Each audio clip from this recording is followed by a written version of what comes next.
To put it gently, the music in She-Ra makes me feel a little unwell. I'm just a little unwell. I touched on it briefly in the She-Ra is Worth Your Time video, but the score is so good, I think it deserves its own dedicated video. It's emotional, dramatic, and perfectly feels just like the world looks. Different instruments are associated with different characters. There's so much care and detail put into it that I'd like to cover as much of it as my non-musically educated skills will let me. To anchor this analysis, I was really hoping that Sunna's Q&A would shed some light, but since her video was pretty brief, we're gonna do things the old-fashioned way, connecting the dots ourselves. This will not be exhaustive because there are so many other noteworthy musical elements that if I talked about all of them, I would simply never stop. She-Ra's standout musical element is probably the most recognizable motif: Promise. Promise makes its debut in the eponymous episode that lays bare the reasons for Catra and Adora's conflict, namely the way their relationship was manipulated and weaponized from a really young age. After that, Promise plays several times in the series, usually at really heightened dramatic moments, and I always wondered, what's the occasion? Promise is obviously about Catra and Adora's relationship, but it doesn't just play in every heavy scene between them. Sometimes it plays with only one of them present. So we're gonna connect these narrative dots on a little predictable treasure hunt this melody is taking us on. So first, let's acquaint ourselves with the theme. It has basically two sections, the first slower lead up and the second intense conclusion. For the clearest sound, I'm gonna use the official version released on the soundtrack.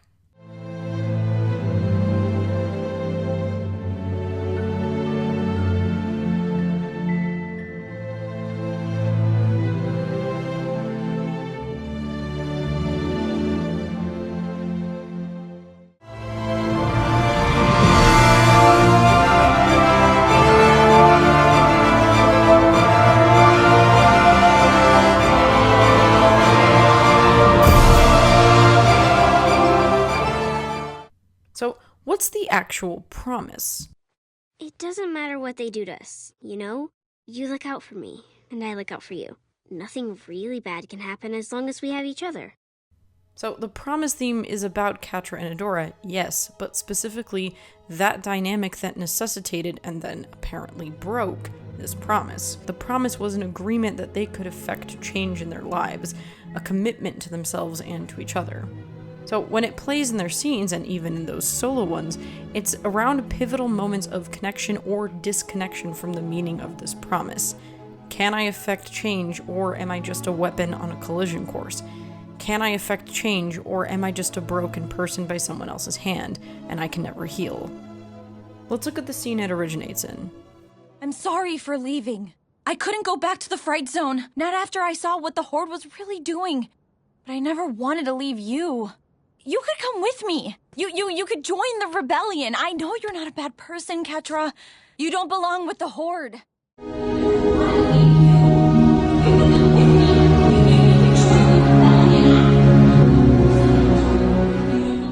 And then?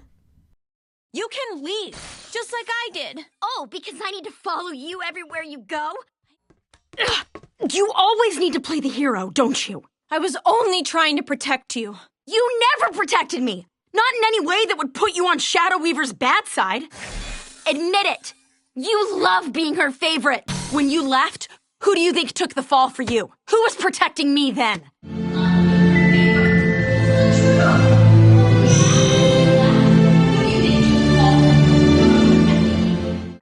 You wanted me to think I needed you. You wanted me to feel weak. I am so much stronger than anyone ever thought.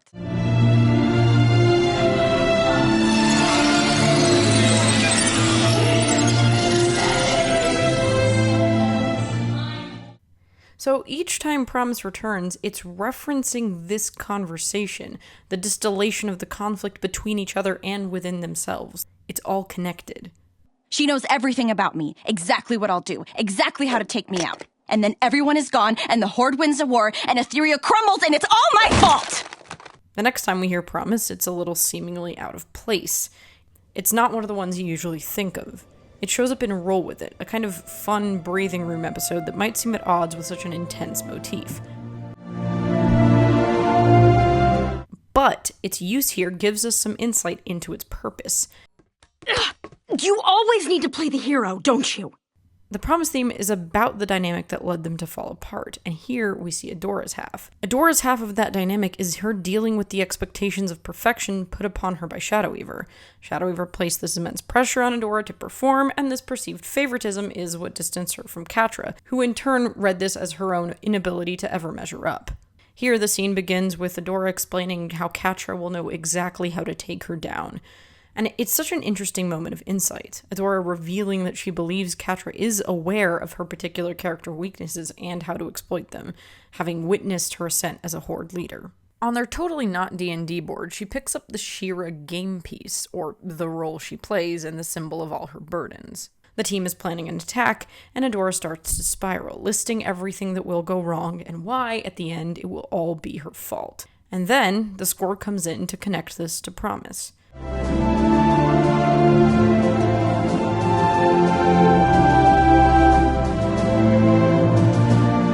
Catra and Adora's fracture has everything to do with the opposite way they were trained, and now that conditioning is wearing on Adora in real time.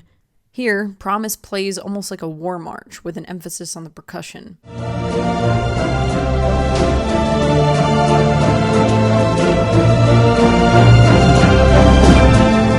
The use here, honestly, is brilliant, taking the scene from lighthearted to serious, and audibly connecting ideas for us. What we're seeing here and what we were shown in Promise have the same emotional origin.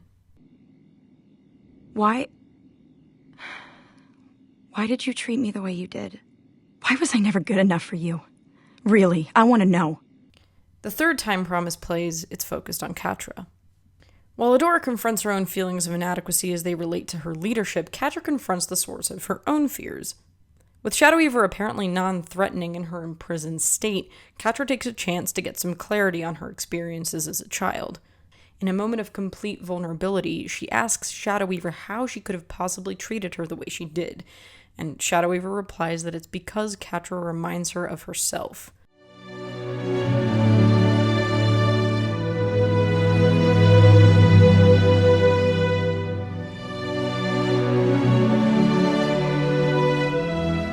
I love this beat. We get for the first time some admission on Shadow Weaver's part, as the adult in all of this, of some conscious self-disgust projected onto her behavior towards Catra. And this behavior would contribute to the wedge between her and Adora, which, of course, leads us back to the promise. I was only trying to protect you. You never protected me! Not in any way that would put you on Shadow Weaver's bad side.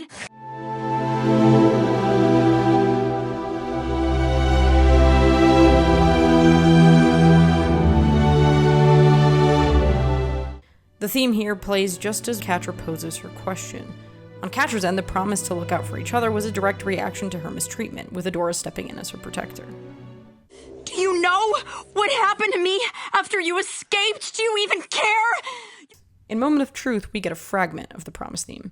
It's actually kind of like a continuation of the light spinner conversation, where the first part of Promise plays in that conversation, this one gets the frantic, dramatic ending.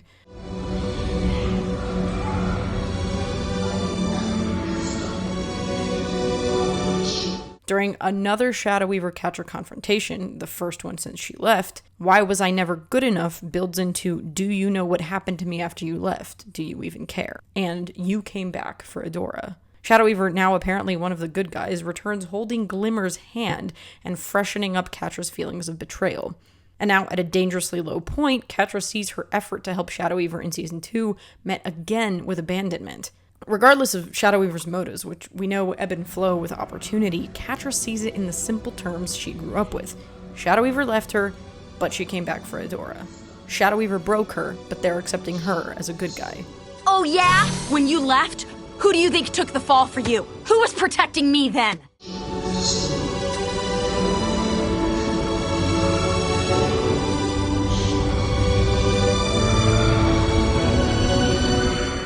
Why can't you just stay? We have everything we ever wanted. It's not real, Catra! The fourth time Promise plays, it's a send-off to a world crumbling apart. Catra and Adora are together again, but so much has changed since even their last antagonistic interaction in Season 1.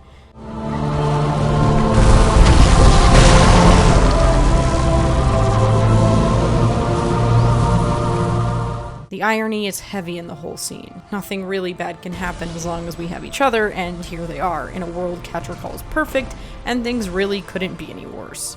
Adora, trying to fix the world, of course, and sensing something is wrong, keeps trying to convince Catra that the illusion they're experiencing isn't real. And of course, to Catra, this illusion is the last shred of comfort she has, a world where she hasn't lost everything, where something still makes sense. They're physically together, but they couldn't be farther from each other. The more Adora insists on finding out what's wrong, to Catra, Adora is abandoning her once again.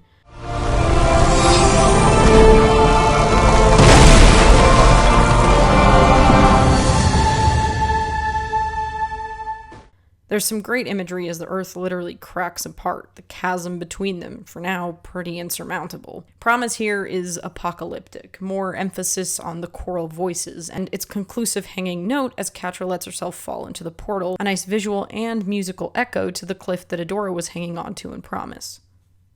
Shira is the key. If Shira fires the weapon, then I just won't do it. You don't get to refuse. The Promise reference in this episode harkens back to Roll With It for me, both seemingly outliers as scenes that don't directly reference Catra and Adora's relationship. But as sort of a continuation of Roll With It, Promise is contextualized similarly. Adora as Shira is like the burden of Adora as Force Captain, but so much worse. The expectations that built resentment from Catra are the same ones that are now telling her that she has no say in her fate, that she will be a weapon, that she will fulfill her purpose.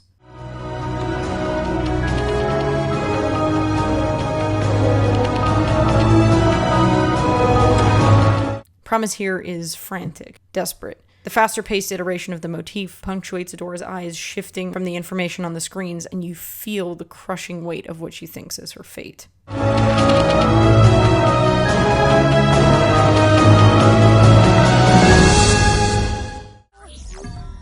There is a transmission being received. Would you like to open communication? Patch it through. Adora? Catra? Catra upholds her end of the bargain. You look out for me, now I will look out for you, even if it's the last thing I do. Her realization in the beginning of the episode was that Adora had indeed always cared for her, and now she does what little she can to make up for her part in their implosion by saving her friend, and by giving her a reason to stay away from danger.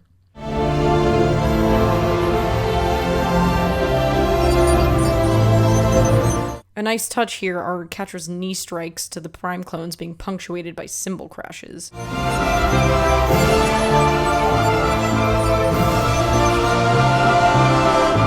There's something almost triumphant about it. If the damage done is irreparable, at least Catra's going down fighting. This version needs no lead-up. From the moment Adora hears Catra's voice, Promise opens straight with its concluding portion. No time for pleasantries. This is a goodbye.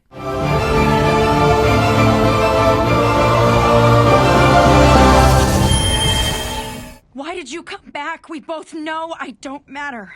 You matter to me.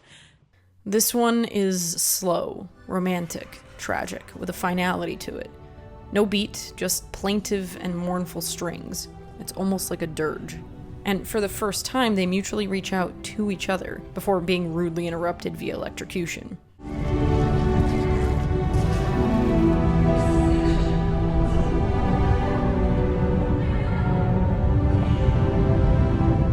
After everything they've been through individually, those interpersonal dynamics that necessitated the original Promise are brought back. For the first time since they were children, they explicitly say those words again.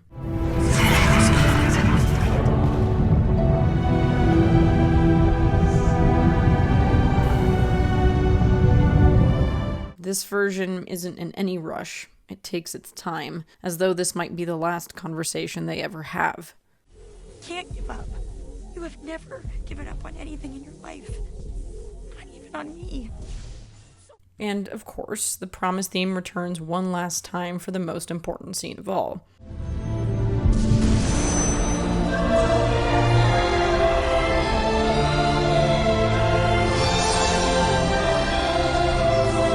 The difference here is in the ending. Instead of coming to a crashing halt like in Promise, Remember, and Corridors, we get a new ending that in instrumentation resembles the magic motif we've also heard a few times. Stay tuned, I'll talk about that later.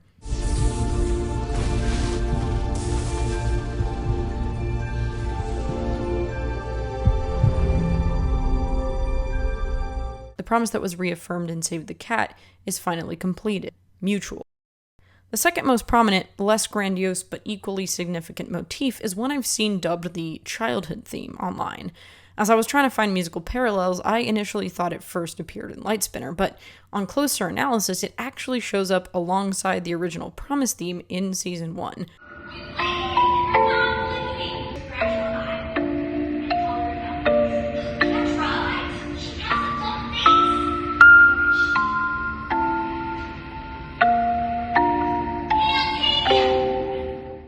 We first hear it, pretty aptly, when Catra and Adora are talking via their kid avatars courtesy of Lighthope's VR system. I love how it sounds kind of like a lullaby or a music box, something you'd find in a kid's room. Well, a better adjusted kid with toys and music boxes. Just like with Promise, the recurrence of this theme could also be a reference to this conversation. And, like Promise, this motif has two sections. The first, slow and ambient,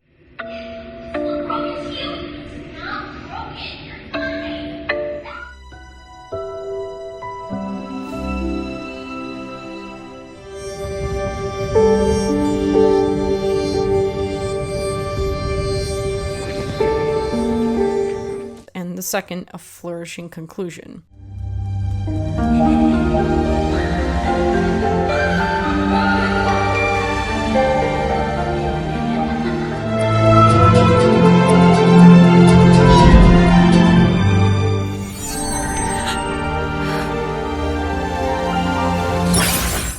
The second time we hear the childhood theme is in the same Lightspinner scene. Here, we get the first section.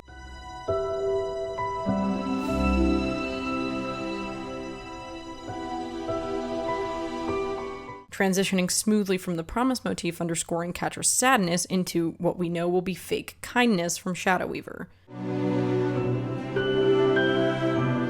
Capitalizing on her fragility and loneliness, Shadow Weaver cups her face, just like you would a child, and tells her that they can work together. It's heartbreaking to see Catra lean into the affection that she needs so badly, especially when we know that Shadow Weaver is just leveraging her vulnerability and trust in order to escape. It's twisted and it's sad, but we see a side of Catra we haven't really seen much of since Promise. That Catra who is small, lonely, and terrified. There's no time! We have to go! The third brief reference to the childhood motif is in Remember, preceding and building into the episode's use of Promise.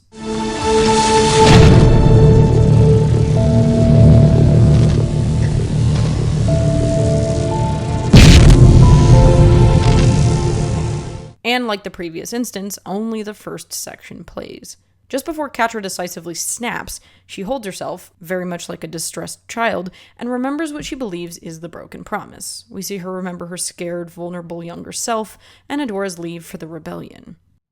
You're supposed to be my friend.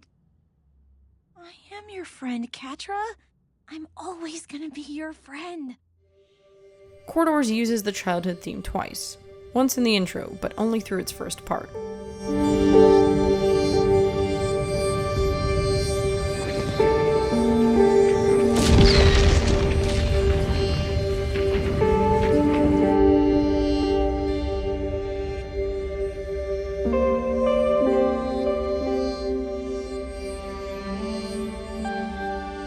Corridors is the only time we get the full, blossoming version of this theme, from slow echoing notes to the playful ascending conclusion that feels like the joy of two kids just playing together. It's the first time Catra allows herself to look at the full scope of her memories, not through a selective, bitter lens.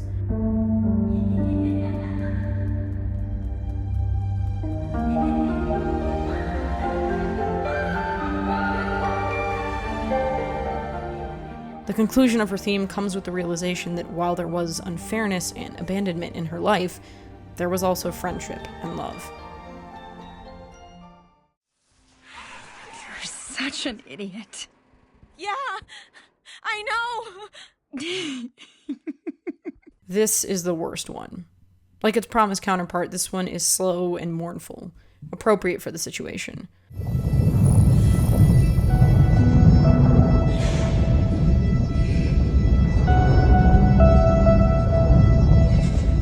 The music plays as though it's ushering out their story. The music is fragile, tinny, like it's hanging on by a thread. The playfulness and innocence that they were on the verge of recapturing with their bittersweet reconciliation on the platform is shattered in the form of Catra's limp body.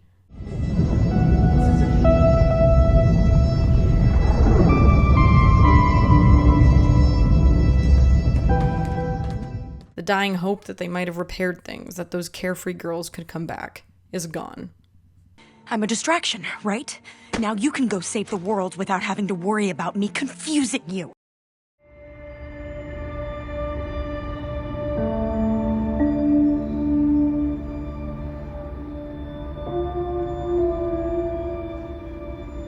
The childhood reference here most closely resembles its iteration in the beginning of Corridors, an especially gloomy version of that first section, even slower and broodier than in Corridors.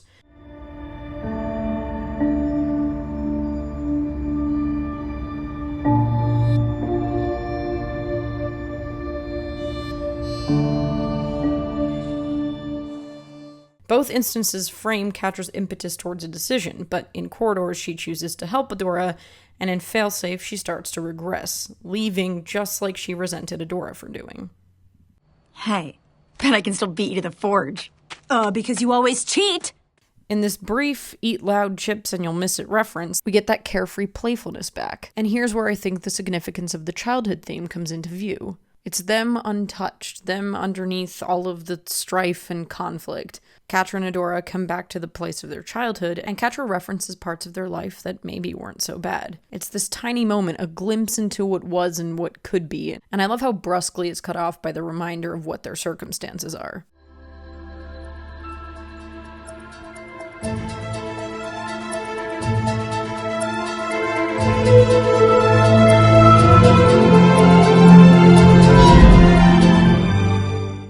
Hey, Adora. Catra, you came... Adora!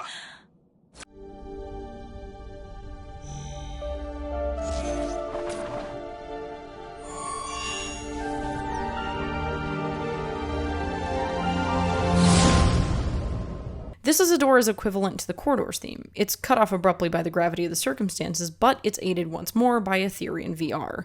Adora sees Catra in her entirety, every version of her that she has seen, lost, and found again. Catra the child, the best friend, the enemy, the puppet, and now her Catra approaching her.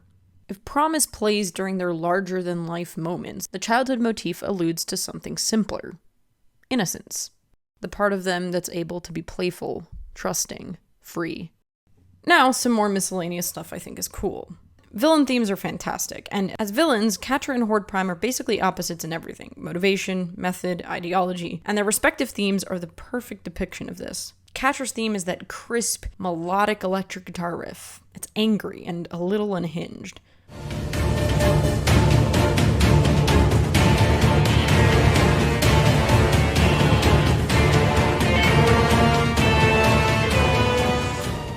Catra is all passion. Her villainy is all emotion, scorn, betrayal. This is entirely personal. Now compare that with Prime.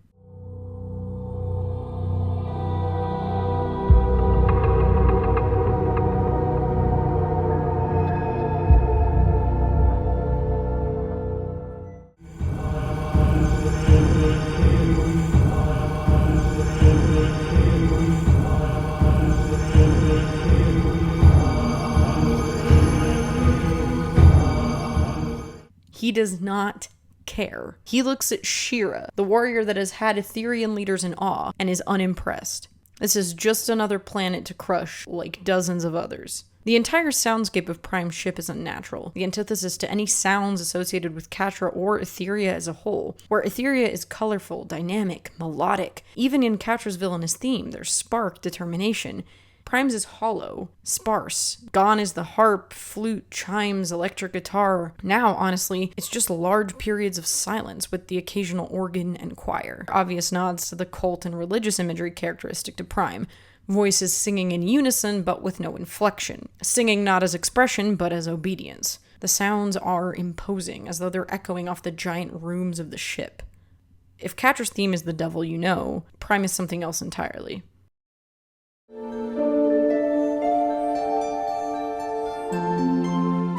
I associated this theme with Mara in another video, and I don't think that's wrong, but I think it's Mara and her relationship to magic, with magic as humanity and authenticity. It plays, for example, in Hero,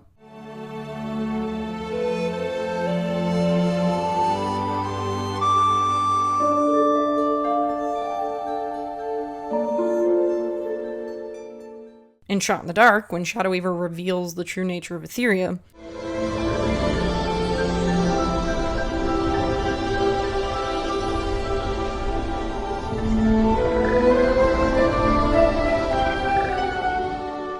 and in Heart Part 2, when the world has been restored.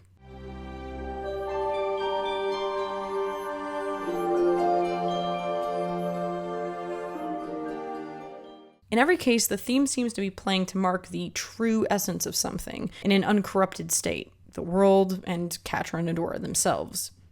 And here we get a similar instrumentation to the pre-Kiss add-on in Heart Part 2.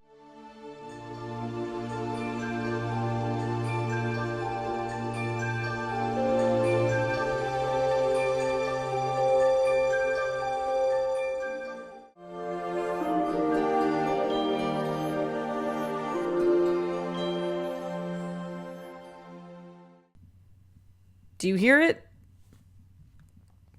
This one makes me go insane.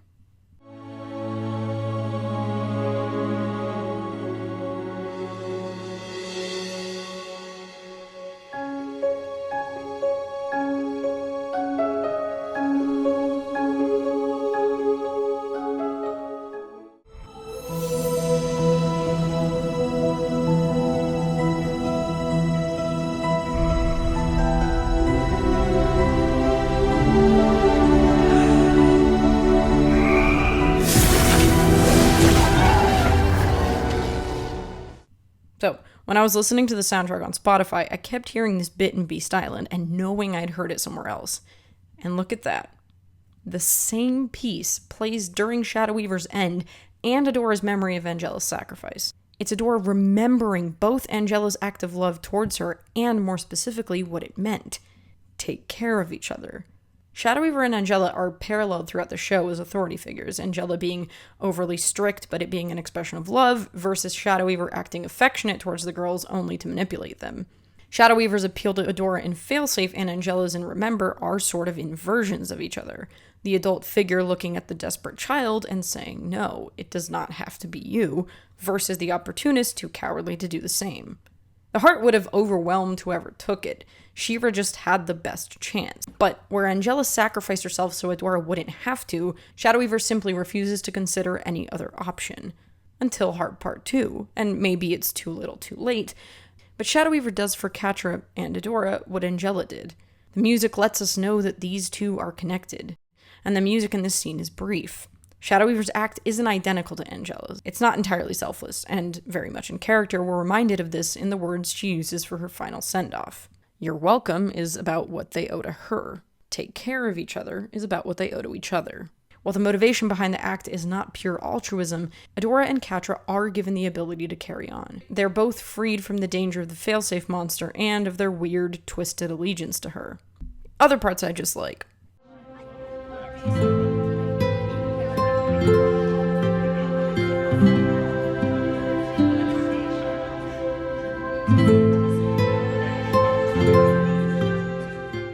Bo's song and the way it repeats during Bo I Love You and the little bit that's kind of like Princess Prom is extremely pretty and very cool, and I wish it were longer.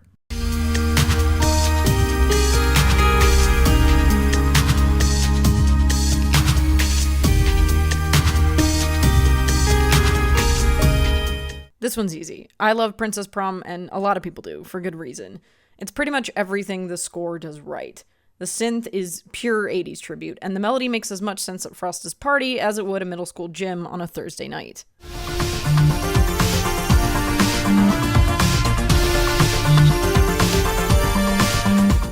And the melody is just a slowed down version of the intro to the Promise theme. I've never heard silence quite this loud. Now, as great as the actual music is, some of the most memorable moments of the show are punctuated by the lack of music. I think about 4 in particular.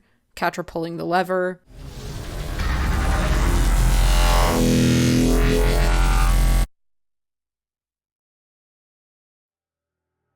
Angela's sacrifice.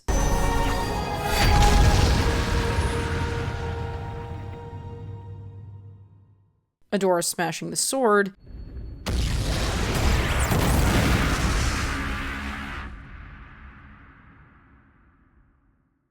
And Adora's transition into the Wish future.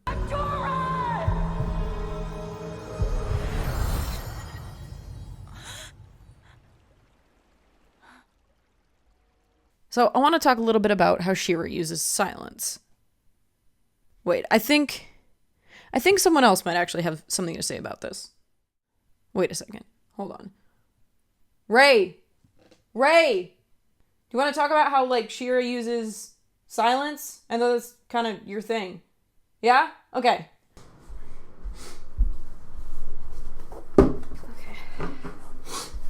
I have a stuffy nose. Oh, that's much better. It doesn't squeak. Okay, cool. Hi.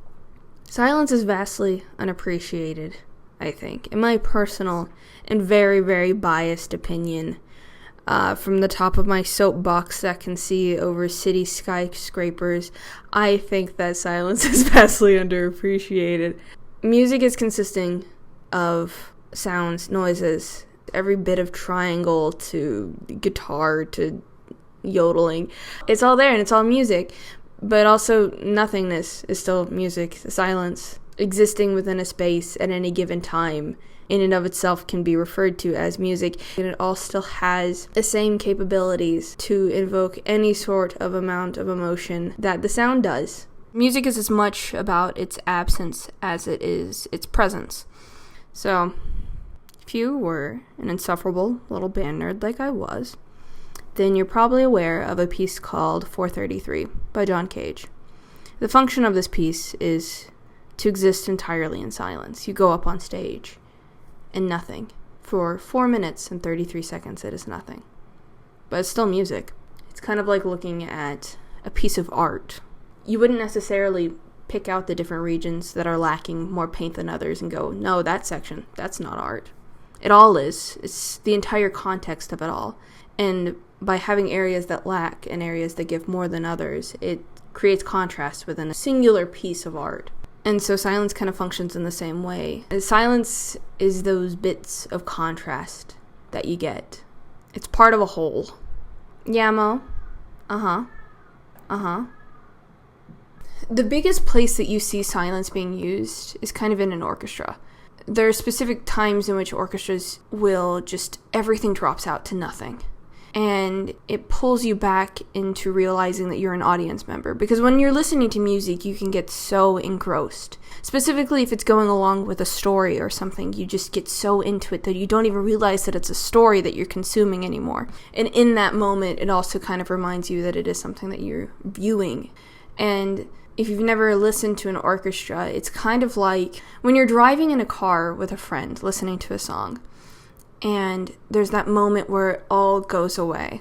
And you become aware of the sound of the car moving across the road. You become aware of your own breathing, of the breathing of the person next to you, all of it. Like, it brings about a greater appreciation to that moment and to what you have been consuming. I need to stop saying consuming. This is not food. This is not Food Network. Another aspect that I appreciate about specifically She-Ra's use of silence is that it isn't always complete. It can be very quick and it can be very jarring. Like in the portal, whenever it ends on that silent note, it's a completeness. But in other times, it will take you as much from a driving motion into nothingness and then put you right back in it all over again. God, okay, now I just want to rant about the sword for a moment. Okay.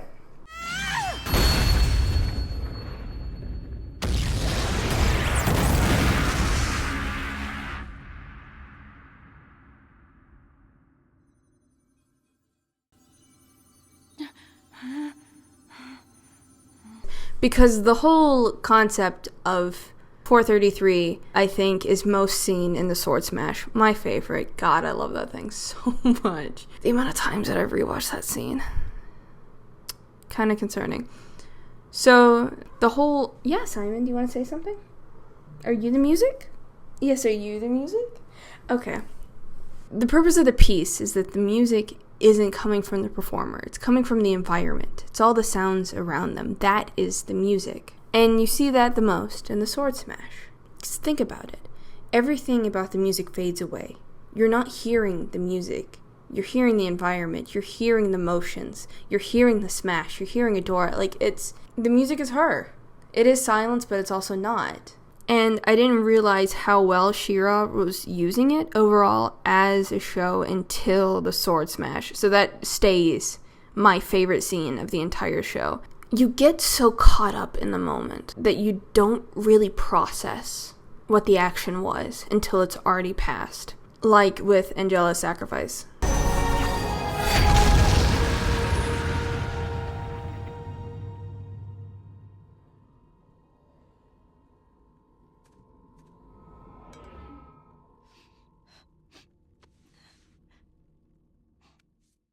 You don't process it.